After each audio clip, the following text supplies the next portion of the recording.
nan pakhat hi a local phaya a hming chu Sicilia nia chutia local phairai chuan apa mawko chu localin a lo chelbeta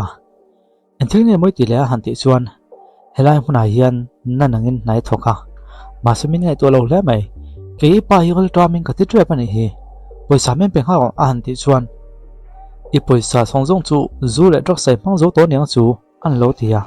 poisa ka nei bik lo an ti chuan a thina rim khop mai amaya chuan a kon beng hal to thok maya a ngonga chuan a kon rek zui to boka ti chuan la Sicilia chu a hlau thong to khop mai apa chuan nang hi ka fanui nia nun na petu chepo ke ma hi kani chu ti chung chu milan nil nga mangmo tin a vau beta chutia ma ang ta kaum lai chuan phone call lo ya apa chuan phone call chuan han ngai sakta phone atang chuan ifanu chu la thiang lim mo hantia ifanu chu la thiang lim ani chuan tu na tang ani thoma dilam na hun an ran dona chuta chuan lo kengla ti chuan kan ngai tu don nia lo ti te rang mai ka fanu chu chuan na nia tu man lo khoi ngai lo in du to sam za na niang ti na suita ni ti chuan a fanu hena chuan a vale le a tu na tang ani ngai lo te lo le le nga chumi tan chu ni lo in bua se don nia atita ole biakin chung lampang alo langa Sicilia chu pathian hena chuan a tung traya khongai takin kapa mi sual takla ka tang hian chan him turin ka dil se ni tin alo tung trai ngong khop mai chuti lai chuan biakin a chuan mi sual pakhat niom tak mai hi on luta aming chu Alessio Vitali ani chupa chu on kal phei zelin Sicilia tung trai na zona chun on kala aka chu on hupa silai chuan a tin tamai beng cheng siam me song che i awe chuan ka kap hlum hal don che nia a kon ti ta lao tak chuan Sicilia chu a kon ding chuaka ti chuan Alessio chu a han ena a pum chu a lo hliam na sokhop mai chu ta le i pum kha a thina sol tu ni kha an tia ti chuan a puan war chu han pot thlega a pum thilai chu a han nema ti hian lo mo damdoi ka valange an tia chu ta Alessio chuan thi i lau lo vem nia an ti chuan lawe ma se ka thi don tho tho ni chuan mang ang taka au chiam sia mai chuan midang trampui chunga thi ka thlang zo ani atita chuti adam doi ten hei zo ton ho chuan Alessio chuan i thil ti hi kha chiang lo ni midik lo tak i trampui ani chu chuna ki nei la khedon an ti chuan ka khwelom Mr. Vitali ka khwe chelom Sicilia muna mi te chuan tu nge ni ti hi an khwevek lom an ti chuan Alessio Vitali chuan ani chuan en wang nge heting hem in trampuya ati kampathian chuan mi zong hi chan him theilo anei lova chu wang chuan ke pon mi zong hi en phong lovin ka trampuya ngai lom tin a soita ni chu thu a sei zo ton hu chuan Alessio Vitali chu angoi de wang maya heti la hian pon lama chuan Alessio Vitali naute ho chu an lo thleng ve ta thap maya ti chuan ka tong chuan kon chuakin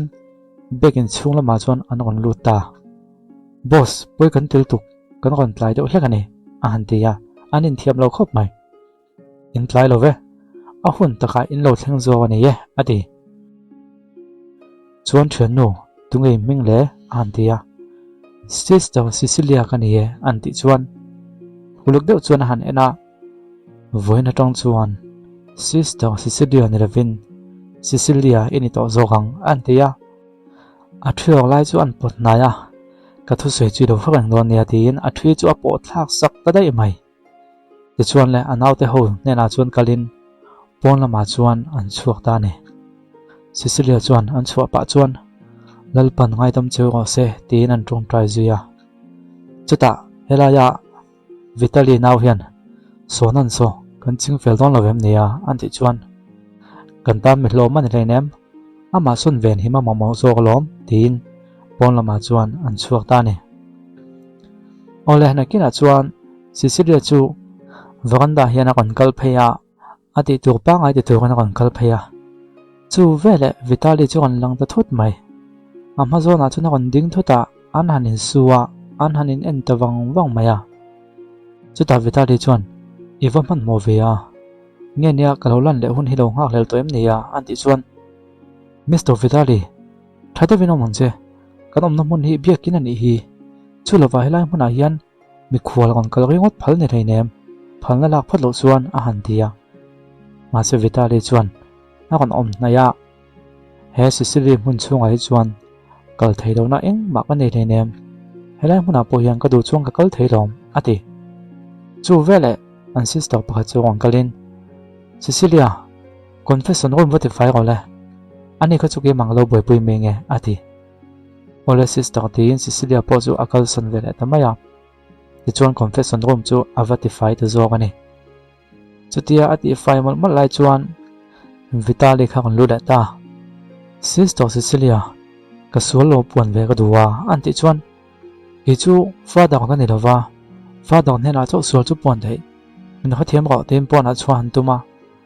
ma se kongka chu alo in kal tlat mai pon lama chuan Vitali nau chuan kongka chu alo dang tlat alo nia a chuak thei ta hau lo maya chuta Vitali chuan in dan chu ka hrialom ma se in dan ang nilewin ka dan ang zo khang kanom ngai don ani ka sual puan ngai thak mai ngai don ani atita Cecilia po chu a thu ve ta mai buka nimina karin tona tong khan nang hi ka suang to na iom tatlat maya meeting kan nei lai te mi kan tha lai te ke em bol lai te pon an ti chuan moi te chu chu sual puan na pon ni lo chu an lo tia sual puan na te chu kan ngai to na sual zong zong sei chuan na te pon ni lom ni chu wang chuan nang hi ka tan chuan sual ni tlat ka puan chu fa ka ngai ni a ron ti ta khong ai ta king ka thu sei chu lo ngai tha zel phot mai te kan hanin puang zelange an tia ikut zung tang te kha ka suang tu na o ma ka pum dam doi noya ka taksa I han khoi lai te kha he biakina tui thiang lema imbualang main kai ngai ni I ngong no tak mai te I tong trai la ya I moi phun te khang te khan ka suang tu na alu akhata I moi te kha fo ka cha em maya I ngong te kha han se a han fo ko ka cha ka ni han ti chuan du tok te chu tiang chu sual puan na ni ngai lo in thlem na zo ka ni han ti chuan Vitali chu a kon chuaka te chuan Cecilia om na rom zo ka chuan a kon lut ve ta Cecilia chu hau thong to khop mai chu ta a han chel beta amal zon vela chuan a kon thut na ya chu ta le uluk te vin lo an ro in thlem na chu hetiang zo khini ye ti na muya chuan adulo chung chu an fop luita Cecilia chuan tal via wa ma se atal nei thelo chu ta le sister pakhat halo kalin confession room ma thom om su uluk de vin alo ngai tha mak ati vio mai Vitali la chuan Cecilia chu adulo chung a fop lui zel maya a to pa to ba chuan Cecilia chuan Vitali moi chu a se sakta a se thi nge nge ma se Vitali chuan nga tan bak mangai lo alom ta phian zo ka sister Cecilia mang tha phot le zanina tan chuan khami chin kha du tok phot mayang chuan ni danga alo le le ton nia tin pol na ma chuan a chua san ta ni Cecilia po chu pol na ma chuan kon chuak ve a thil ton chuan in thiam lo na tam taka pe lalpa nilo tin an tong twa chu tan ho tu nu khalo kalin Cecilia I tha mo a ron tia te chuan mun pakhata hian an in kom do na ka fanu ka ngai to khop mai che kha pai na a en dan che kha dik lo ni si halin begam no a en ang mai hian a en chen hin ka khia ani la ha kan dang ne thei bok si lawa chu wang chuan en ting nge mo kan ti ta kang le an ti ya chu ta Cecilia chuan ka tet la ya ka pa in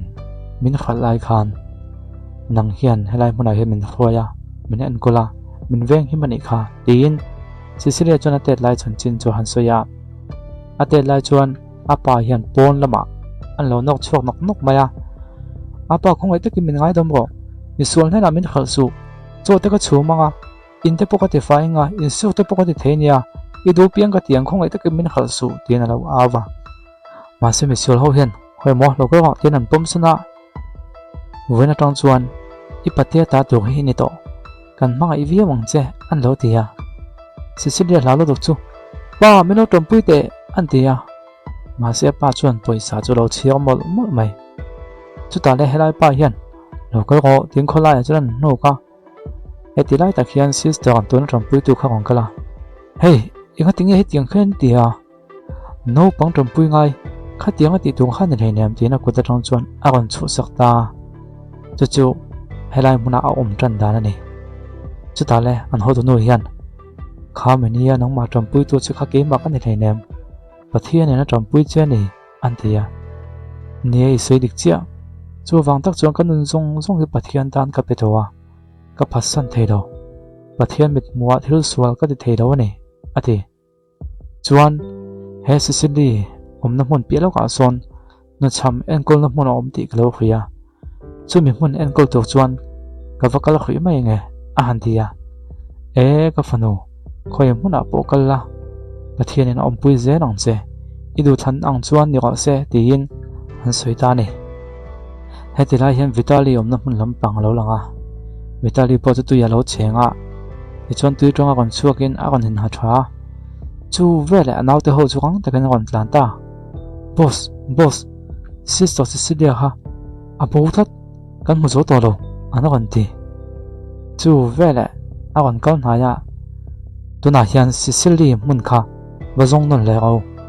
anh in xuống giống lại chú là những phát chuan lấy nuôi năm muốn bỏ lại đã có phần chiều in một má trên giống tôi này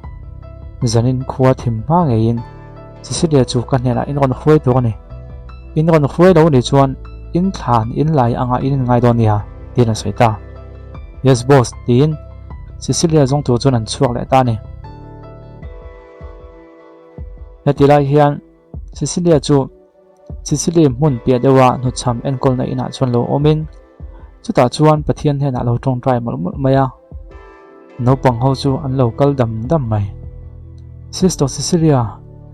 nó chăm en con này hiếm bồi xả nó còn đến đây lâu này chuan bồi xả cái này to suy đâu va chú vàng chuan khá cái ngay đó nằm tì đi kem còn tì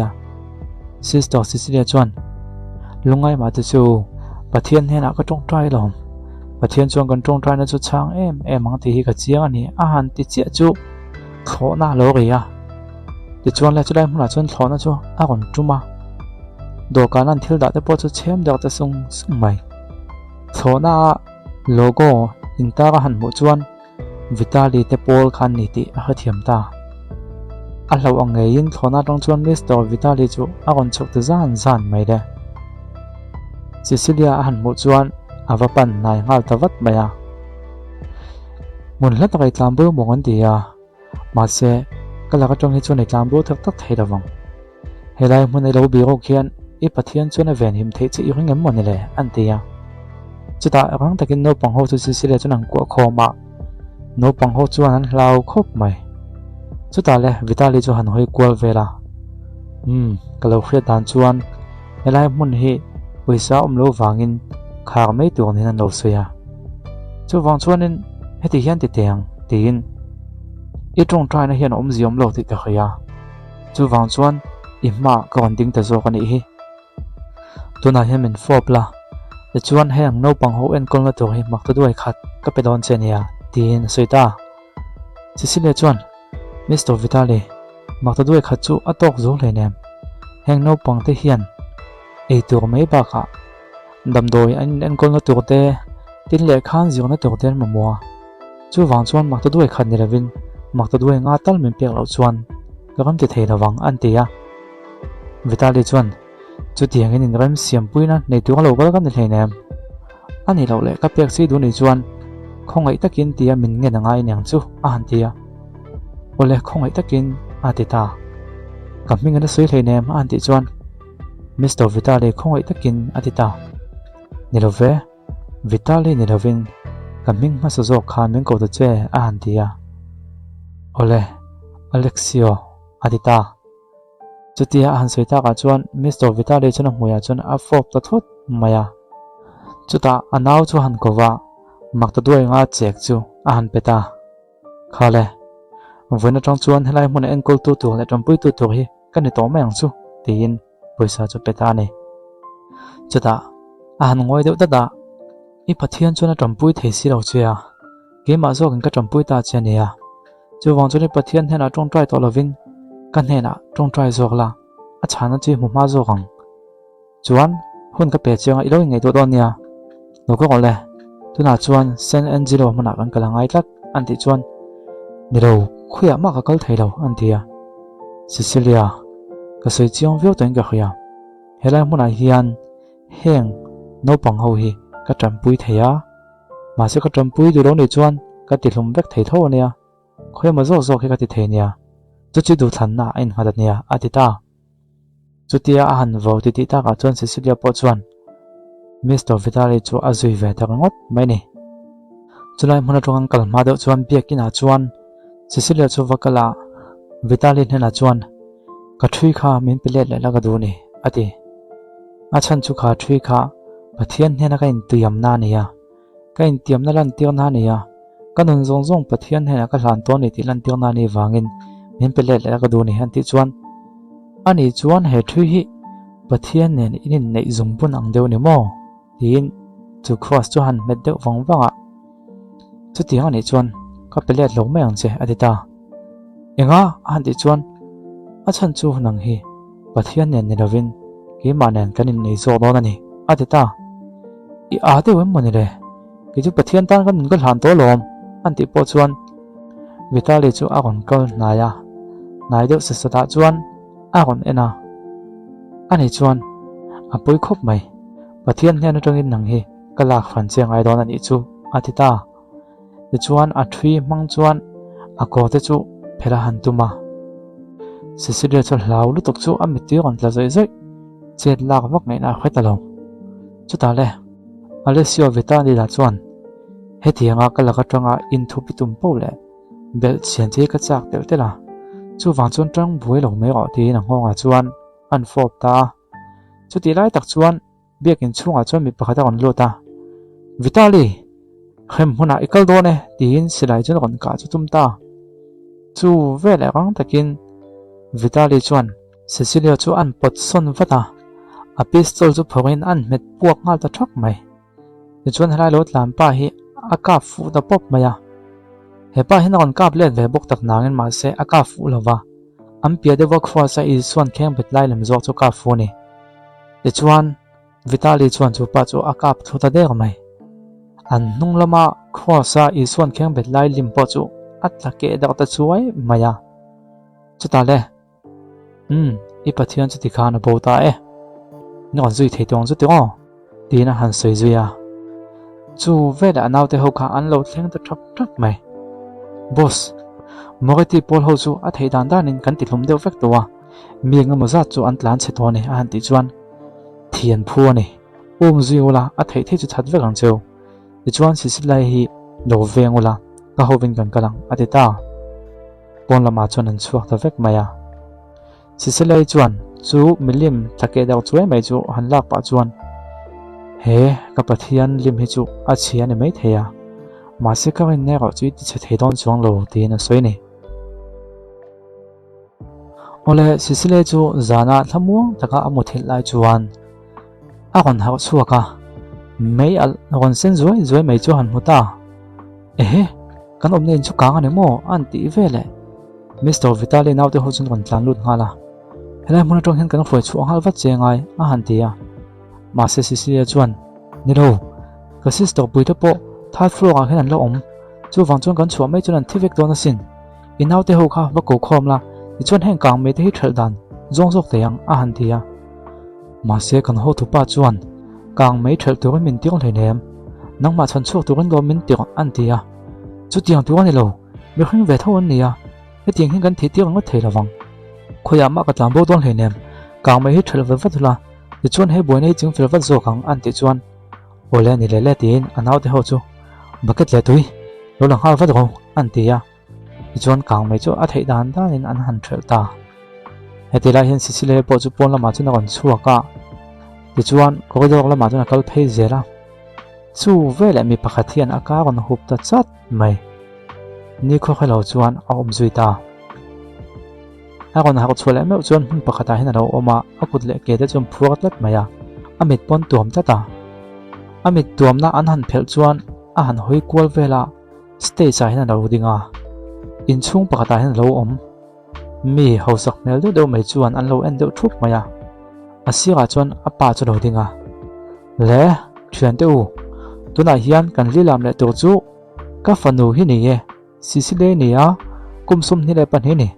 ti chuan nan ani boka mi pa nan la khoi ngai mi lo virgin ani hi tin han puang vel ta chu ta le nang lo a han ti chuan apa chuan niang chu mole kha mai al kha eng wang lo nge i fo lo mai thea ma se ka ti ve ka ni kha ti chuan helai muna ka khoi theina to chain in omna in hal mai lo ko chu ti tu ka nei hle nem nang hiam poisa tam tak min pe don ani tin han soya chuan ke hi min dem mi song che dem tu ri zong don ani chuan nang ma kha in dem ang che ipa po trampui na chang khoi lo wa kha tiang ai om kha tuna chuan nang ma tang ei hiam poisa tam tak kam don ani en teule thian tu a mail te a pian te a taksa te hi siang tam tak man chu ani don ani hi a han ti chuan i hap thak le mai i fano chu midang ten hena khali tu mo chu po voi khat na ani to lo le ngal mi khing pui niam mo ni le a han ti chuan apa chuan ngoi mai te din ma ya chuan beng ha ta thoi mai chu ta le mi pui ho hena chuan le thian tu in han chang chu nang le cheng nuai ni tong in bul ton phatong o a han ti ya he ta cheng nuai li o han lo ti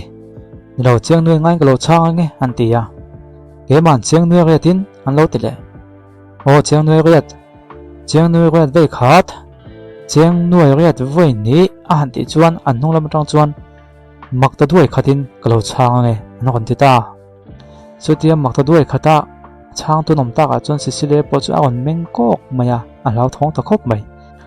chutia makta duai khata lo chang to nom ta ka chuan sisile po chu on meng ta kok maya papa khat thau tak mai ho sak mel deuh chu on kala ke man makta duai khatin ka lo le nge atita makta duai khatin kan khal ta e tina pa chuan thutluk na chu asiam ta chuta wakal hnaya nula thiang hlim ani tak zetamo ka tes main ke endik phodangai ni tina mai chu han zut vela ma sisile chuan akut chu on se sak ta pop mai chu nu mai chu tin maya chuan beng hal deuh thlop maya ke man zir lai kan zir tir hlak ange tin a kong khwen chuan phela a hnunga chuan a hlap ta thok mai chulai mi pui lo om hola chuan enga ta man lo ngai lova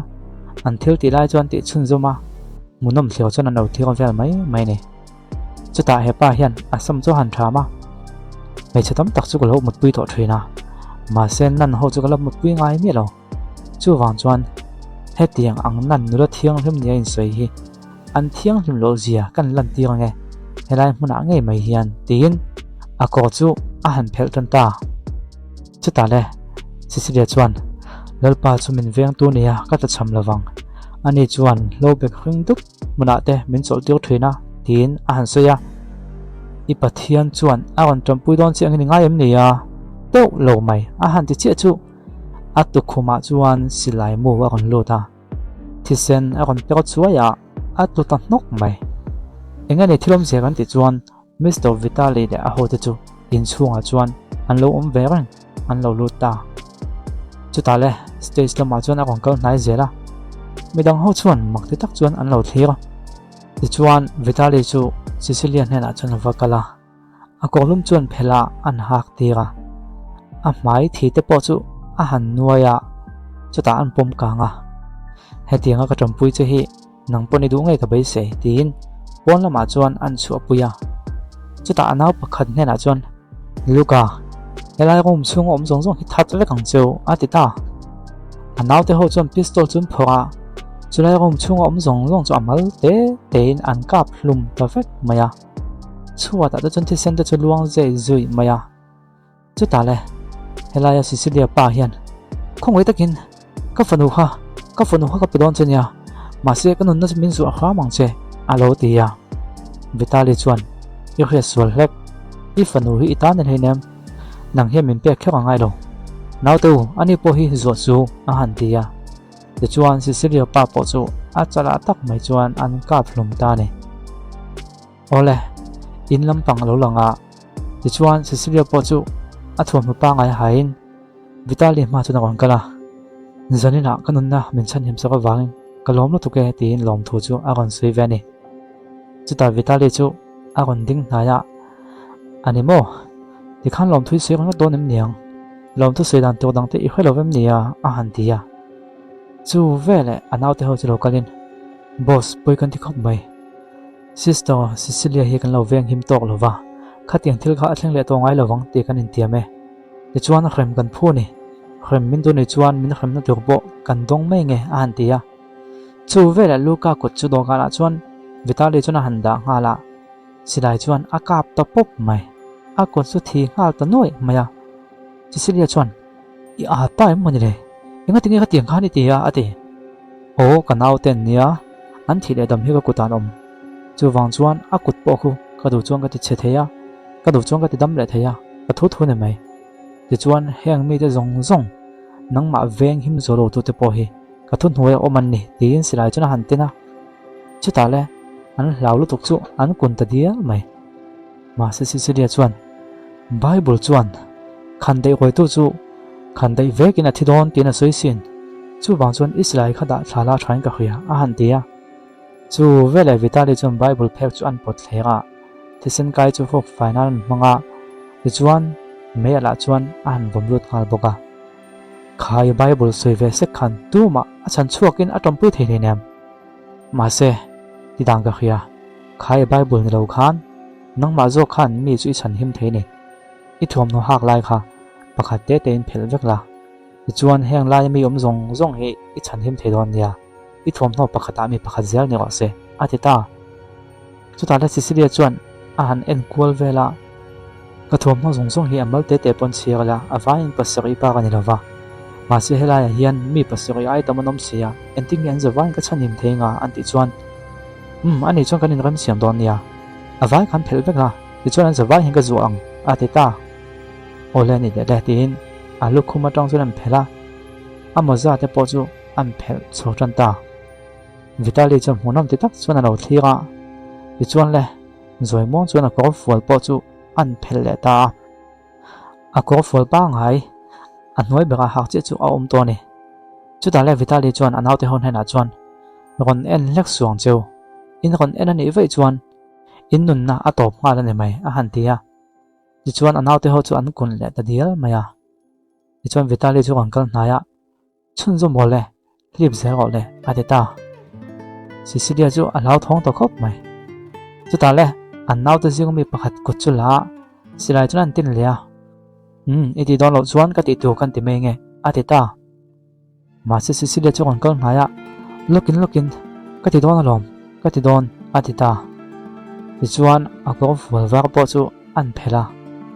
avai chuan a hlip ta ni kon hnuai le ka ko ten an chu chuan om to chu ta le midang chan him na tur ni chuan tin a kon hnuai a bra po chu phela han tum ta ma se chu tia phela tum lai ta chuan Vitali chu an kal na ya a ko chu on hak tira a tok tu e khami chin khani ro se ka pom mayang an ti ya ti chuan a pom kang tu nol maya ti khan anun nei chan him vek ni ro se ati ta ti chuan bedroom lo ma chuan lo puya khoma chuan an da Cecilia chuan en thil nge moi ti don le an ti chuan azu om na ya he tiang bo ro kan ei ton ho hen en thil nge ka ti zel don ti chu zo ngai lovin I khriat thiam ka be sei ati ta ti chuan Cecilia chu an hil ngam si lo amai mi ching te ngot maya chuta en thil nge mo ti tur nia min ngai le I thuam no zong zong I phel vek to sia chu wang chuan thuam no dang hak tur pek che ka tum mai nia ati ta ti chuan anau te ho chun lo kala mo thuam mo tak mai chu an ron keng lo ta inge niom zia en thil nge ti tuma an te ya le kha pakha the on pe ya helai hian ni ming sign la ti chuan kan pui dik tak ini do don ani an ti chuan Cecilia chuan le kha chum pot chengal peka teu lo mai nang angam moi laga hen kain tulu don lo ka dam chungin he le khai ka sign don lo a han tia I sign don lo mo nang nei to chu hian he le kha I hing sign hi ka momo khengal moi tiang e he kha pui chungai hen ka du zong nei thei lo eng ma ka nei lo chu wang chuan pa ngai tak ka ngin lai chia I du lo ni chuan I du na mai kan ting an mai lom nak tu ka bia ki na kan kal halang ati ta chu ta Cecilia chuan a pistol pai lai chu an phok ta atin hal to vat mai a thula ni chuan nang hi tha chu ka khoi me lo nia an ti ta ingam ani te chuan min that la I du phu chu min that thei rom van rama I han kalanga ma se he la ei om chung hi chuan kan hne na kabula I omangai chu ni chu thleng lo sei du ni chuan min ti hlum mai angai chu khriang chi o a han tia le silai chu ka phole anti chu vela sisiria chuan silai chuan vitali chu tin lovina male ma chu in tin ta zoka nang hi ka that thei lo che ma se ke mai ka in that thei rom tin silai chu a met ta khap mai ma se a safety khaloin ona vitali chuan a safety kha I off thei ngela ni kha a kon tia chu ta pistol chu le ya chana pai thata te chuan vitali chu angkal hlaya kan hne na hian I pathian chu min pe ni zok mai theisin chu I pomangai ni atita atu lo ni chuan biakin a lo langa mo thuam le in nei na thuam hon han chuan an lo dinga an fa dak chu luka chuan pistol in lo tina iti to chu ti vat vat gole a kon ti ole thwae Mr. Alessio Vitali Miss Cecilia Santi hi in pui tak ni turin ipomem antia o kapome ati ani Miss Cecilia Santi ani hi ipasal tak ni turin ipom theyam a hantia a khu dak dak maya eng ma sengam lo apom chunjom chel gole a kon tilia Luka chon pistol in a kon tin rang mai boxi ole tuna chuan nu pai ni ti kapuang e atita zungbun chu an hanin bun tira chuta Vitali chuan voina tong chuan sister Cecilia in to lo ni o kanupui in to nia tin akut chu han vona an ma Hollywood ta an da chuan en gole tui kha in me lo lang ku luk takin en ro tin a thui kha tuya chuan an thlak thata hi I pathian ta na imit tui sen nung be kan tuang voina tong chuan I pathian ta ni to loving ke ma tai ni to ni an tia pon lama chuan chhuak puya pona chuan naw te ho chuan lo om thup maya an silai chu van lama an han kap khuta chuai mai monu an lo mani ole voina tong hian Sicilia hi kanupui ni ti ka puanga kanupui kan veng himin inza hle tu ani an han tia an naw te ho po chuan lo awal ta thup mai ni ole in lampang lo langa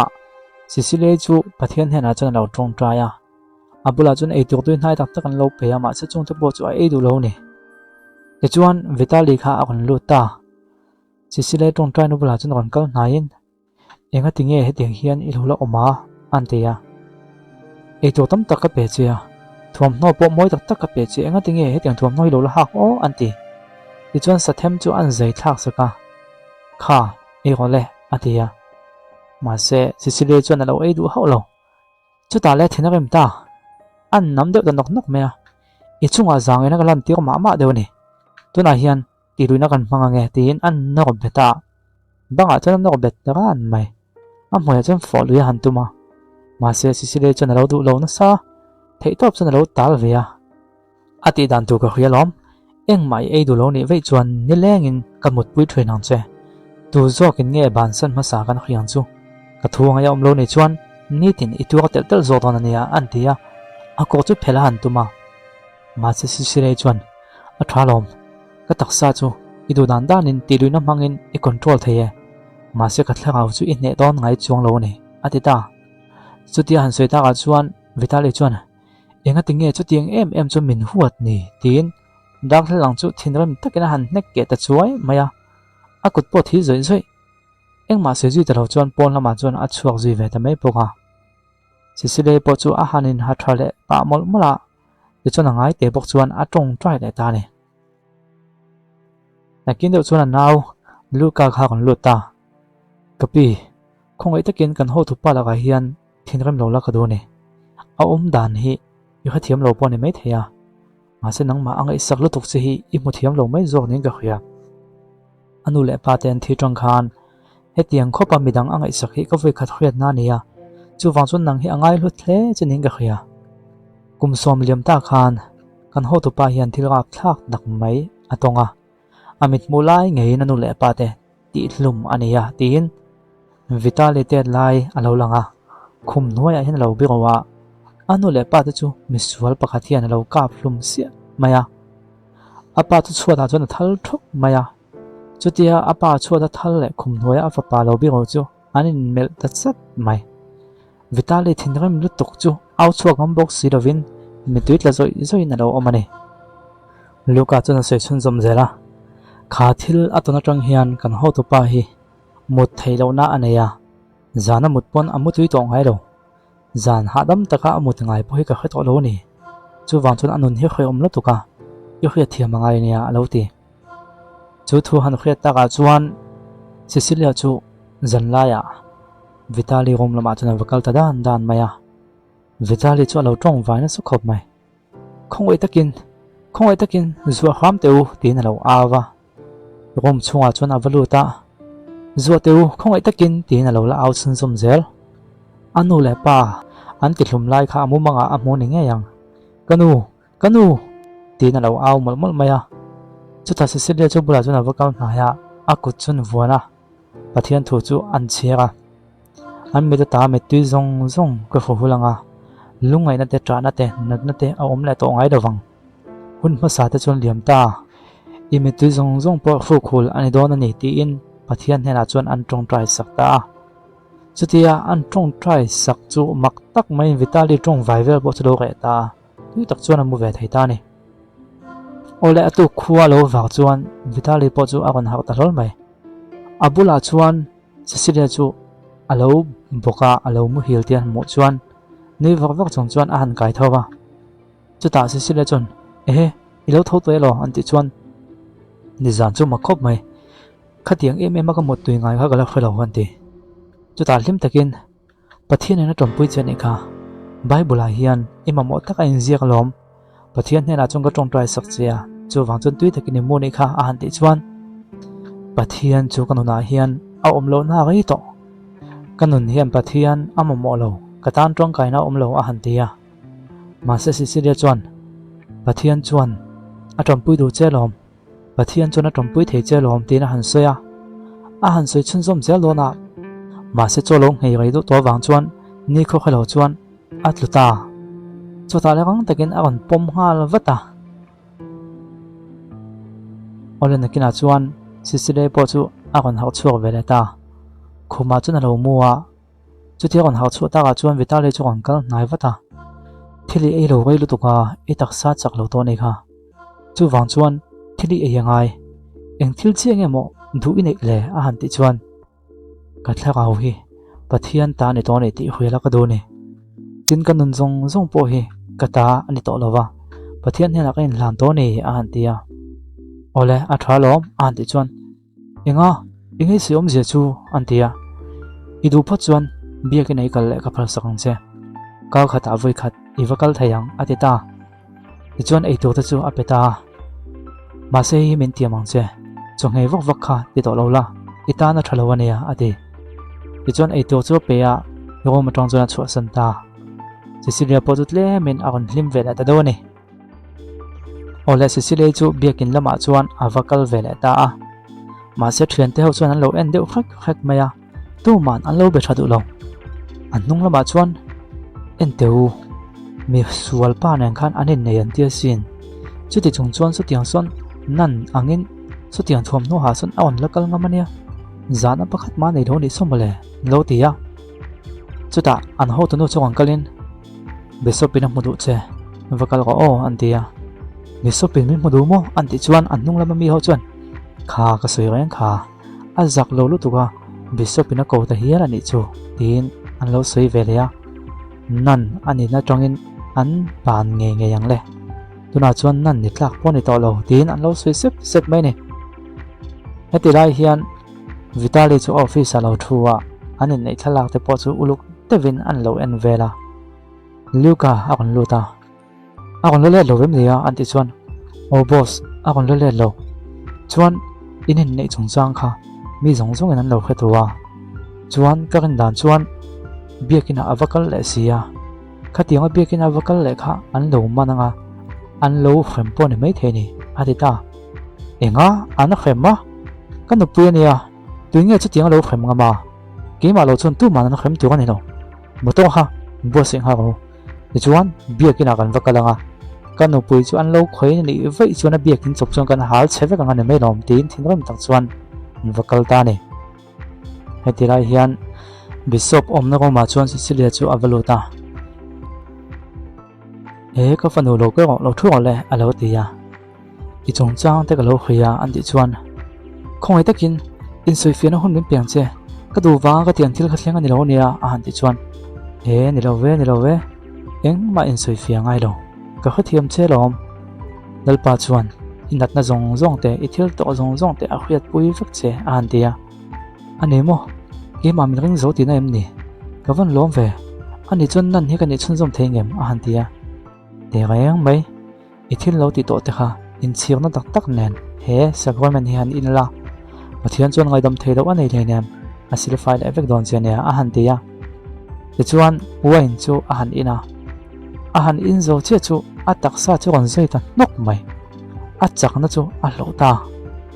chu ta le bishop chu a thun na tong chu na gon thowa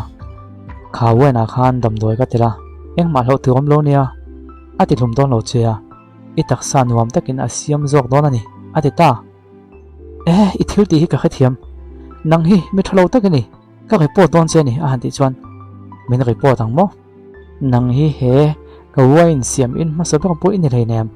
ka report don che min ti ma sabak po ni lo khat yang thu te kha chu e ka lo khran nem to da tu ton thlang in bishop la ni hi min report engang mala ziom don chong lo tin a han nam phei do do ma ya ti chuan nang hi nu da thiang lim po ni to lo kha mi so pa khan du to kina khoi to chen ni rom ni ki in voi khat ka lo khoi ve che hian enge thil dang lam vak chuang tin a han beng pop ma ya chua ta chuan a han lua kha ka dam doi in tir che khan na ron thokanga nangma zo khina ngenin min langen don thau tin bishop chuan a ka ko chuan phela tuna chuan pathian ai o hin nang hi nuam de win kan siam hlim don che ni tin mut pui chu tum ta ti chuan bishop chu ron kal na ya mut pui chu a ron tum ta chu vele kongka chu an ron tlo cheta vek mai silai mu a ron thlok phei fuwa amal puya chuan silai mu chu lut ta chat mai a thing hal ta nok maya Mr. Vitali ta chu an ron lut ta Mr. Vitali chuan I pathian chuan midang nu pui khoi lo turin a zio tiu na chenge an tia bishop chu theilo chuan chhuat a nan wak pheya Vitali chu a ron kal phei ta zel mai chu ta le bishop chuan lau lu tukin nang he min that theilo wang bishop ka ni hi pathian ai o helai mun om phani hi min ti thum theilo wang an ti chuan a thae ka that don hlei nem che an tia ma se alu chunga isualim om chu an ka pa a ron ti tha alua chuan a delta ke chuan ka that don lo che ma se I pathian chuan a that jok che nei kha tin a kal san ta ni ti chuan Cecilia chu a han pom ka nga Alessio I lo kal ni mo tin ni kho khalo chuan om ngal in lama chuan han khoi huwa doctor chuan han en vela ti khan a hliam ho chu ka han tuama adam vele mayang ma se taksa drugs na tho hi chu adan na kan chiu lut ngot theilawa ati zual mai dona chu wang chuan a gai hun lo nga me ngai dona ni kan chuak to nge tin pon lama chun doctor po chu a chuak ta a taksa chuan dam doi chuan na ron thoka chu ta le a lau thong ron ta Cecilia chuan khongai takin min thampui te ka taksa hi aza chuai nin ka khia min thampui ka ngai an tia te yang mai ka thampui don che ni a an ti chuan a pom ka nga a pia deuh tui pui lama chuan a kalpui ta tuya chuan a han chia daya tikhan engei an I zia da vem an tia o tlem chuan ka zia da vin ka khia an ti ani chuan tuya hian dam don ha thokai ma chu ti hian kan khoi don nia lungai su entin ma ka khoi don lo che ino mal hun thleng ka ha don che nia atita ti chuan thamong tak chuan Cecilia chuan an ku ve ta a ole atu ka lo ni chuan a thuam no nan thuam ho po kha hatalovin thuam no pa ngai chalo hata chu han mu chuan makti emin enga dinge in thak tak enga tinge hi I hak tak lawa an ti chuan kanun zong hi pathian tan ka peya mase ka chunga thil thleng te hi ka khathiam lo ni atita chuta Vitali chuan irin na chu midang I tonte wangin adang lam mai tu kan hlenem imi tonten that lo wang mai in ini da khai thlak dang lam tu kan lo nia ka mu ma sak bek che khan kha nan nula kha ka mangai ni lawa ka mangai zo chu I that na te ingil nei na te I za ngai na te khang zo kha min mangai tiêu tu chu ani zo ka ni chu wang chuan khang no pang tam tak en kol tu ni lo ta na in pek na zong zong te kami te chan him na tu ka ta na I taksa zong zong I hlan phal na te khang zo kha I rin na chu ni chu wang chuan kha chu tha tham lo la ka do ni atita chu tia han soi ta ka chuan ma ka ti ta em maya a ko chuan mi thai ma lo ti thun te hi mi than lo ni lawa mi sual pe ka mo ka ti po he tiang hi lo ni le box ya he kho vela hen tu hi nge mi sual chu ni ya he kho vela hen tu hi nge mi thwa pathian chia lo dak tak chu niang le ka kha thiam te noi lo fe tin a ko chu buai ve ta nak mai ni ole he ti lai hian mun pakhata kal turin motor a hin ro suang me ka ti chuan helai lu ka hian madam nu cham ho en kol na mun chu kan thleng trep to nia mini som ni ba ka ngai don to lo ni o no pang ho chuan lo mu chak to ngotang che an lo tia chuti lai tak chuan an suan motor chu a kon puak ta thuai mai an accident ta ni kho khlo chuan lu ka po chu om ngala ti chuan Cecilia po chu ni kho khlo vin a om zui ta ni chu ta le a kon hau chole chuan motor a chuan mi pakhata kon kala a kon pot chuaka Miss Vitali a to pa chuan ka zong muta che a kon ti heti lai hian Vitali te po chu anau te ho nan chuan an lo committee me ka helai mun hi chu kan dap ne vek towa helai mun a hian in an lain ho khom de hlaka tuna tong ga lo te a chuan kan ne vek theina rin om an ti chuan a try moreti chung ko te ho zong zong hi kan 10-5 ka ngai ni ama moreti hi man ma sabe la ti chuan enkim a fel thei mai chu ka rin ati lai tak chuan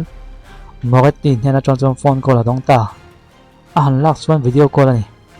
moreti chuan he champa nu pui in nei ning ka lo khria kalom pui khop mai che ti chuan lom pui nan hei kan entir chiang che tin Cecilia phuak bet lai chu alo lang ta ni lo Cecilia tin kon ding ta hloi mai a min lo ngai nep deu ni mai theya ma se kan chungai thil ti zong zong kha phuba ka la ve don ani tuna hian nang main local la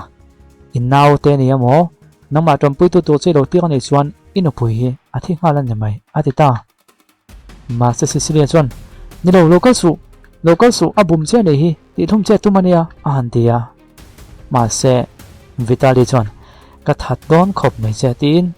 man mo takina bike chuan avat lana anau te tel lovin ama chuan avakal ta ne Cecilia min long hak ang che ka lo thleng trep an tia heti lai hin sei tuangin Cecilia chu an lo phuak beta an lo veng deuh thup maya chu ta le Vitali chu a on lut ta ni lo an ti chuan helai veng tu te hian on ka hlum kha lam tu ma se Vitali chu na kon kap hal tu zung maya chung veng tu te chu a kap thota zung mai van nei thak takin an zawai deuh tho chuan a kap hlum deuh ta ve maya ti chuan le Cecilia chan him tu chuan a kon kal ta Cecilia chu a lo lom man to khop mai ma sen hong lama chuan moreti chu lo kalin Mr. Vitali silai ka chu lo thiam hle mai mo an tia chu vele pistol chuan an tin ngal het isilai khai met puak nei chuan tin an omna bula chuan bom alo ma he ka thil ken lai hi ka thla ni chuan nang le ke inu puin an hian kan thivek don chu wang chuan silai kha peng hal ko atita ti chuan silai chu an pai thata thaka Vitali chuan ani kha chu kaltiala idu ni chuan ke hi min thato he ka kon kalta e ati ka thatang chemo nang ka hlum tu chu aul sam lutuk chu wang chuan heti hani ti zok tiang tin bras na kal chu a on pho chuaka chu mi mang chuan on nek ngal ta thuai maya amma de chu thing ha zai mai ma se anu pui chan him na ni thena tu kana khoile lengam si lawa Cecilia la chu an hnunga thil zum mang chuan am phuak na chu ti chia ta lo tum ve mek boka chu ta le voi nga mo zat an nek tak no chuan Alessio Velati chu chuata chuan a bok ta thlop mai Cecilia chuan belet ve da che enga tingi belet lo an tia ni lo ve pathianga ti chuan nang hi chua zalenin iom don ani hei khuyala ka du ni pathian tai ni lawa tin ka ta pon ni bok hek lo nang ma ta inia chu wang chuan in na chan him nan tlan chuak ang che an lo ti ya chu vele helaya moreti hian ole atok ta tin tiang a kon kenga alua chuan na tak mai vuak thuk top mai cho atum ta ni chuta le Cecilia chuan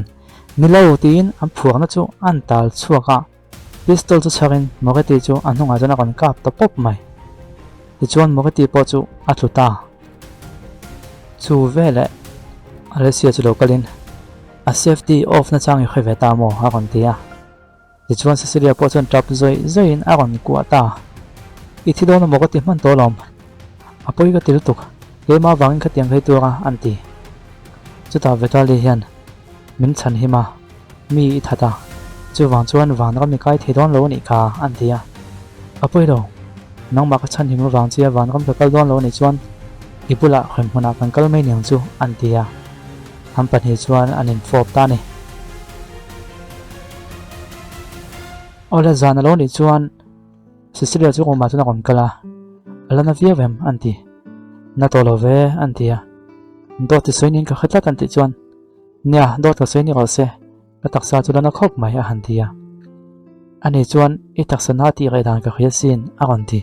a moya chuan a kon fop ti ngal dewa ma se betali chuan I thil ti hi kha chiang em a hantia ma se Cecilia chuan a moya chuan a kon fop le a voi khatha zot leng che I thil ti lai hi kha chiang amo alak lo top san thei ani don lo nia a hanti chuan I tong nem lu tuk min fop ve mai ta che anti ta ti chuan an pan hi chuan an mudun ta ti chuan an pan hi chuan nu papa nga yangin an lo ta ni ola ti khan he thon thu hi alo top ta ti chuan a muno min a toy fel at khop maya he tiang thon thu hi ron ti chun zom zel kan tu manga a chang chun a thui deuh te poti ngai chang om ve thina yang po chuni se agam dana zol zelin kan ron ti chun zom zel lo nia ka ti zong khani phot te se ti chuan kan soita kan khan Bethel Center no pang enkol mek te enkol to nu le pa nei mo mal chi lo te tan ton Christmas kum thak we thwen an lo nei thena to win donation kan khon na hi kan kon tak lang thwin dona alo ni nom deu ni pon du lo skip me taula ma ko chumi pan hi khatal thin lunga na lo tho takin soitong kan he video kan siam la hin chiang sanga bo vel jating ve towa sing engemaw zat atlin thei chuanin alomom to ne mai